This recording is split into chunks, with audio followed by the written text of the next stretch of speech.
234 தொகுதியிலும் விஜயினுடைய தாவேகா தோல்வி அடைகிறது. கூட்டம் சேர்த்துட்டா அது ஓட்டா மாறாது. 234 இல்ல 10 கூட முடியாது தனியா நின்னா. உங்களுடைய அடுத்த படத்திற்காக காத்துக்கிட்டு இருக்கிறேங்க விஜய். நரிகள் கூட்டமோ அரசியல் அப்படியே முதல்வராயிட்டு சினிமாக்கார வந்தா ஜெயிச்சா அப்படிங்கிற வரலாறு கடைசியா எம்ஜிஆருக்கு மட்டும் தான் இருக்கும். நீங்க எழுதி வச்சுக்கோ.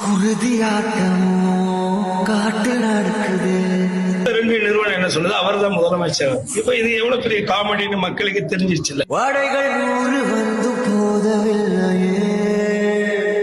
உன் பேரையே முழுசா உன்னால சொல்ல முடியாது. சொன்னா பாதி பேர் ஓட்டு போட மாட்டான். சி ஜோசப் விஜய் எனும் நான்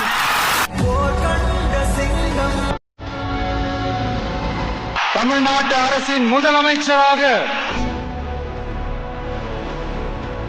உறுதிமொழிகிறேன்.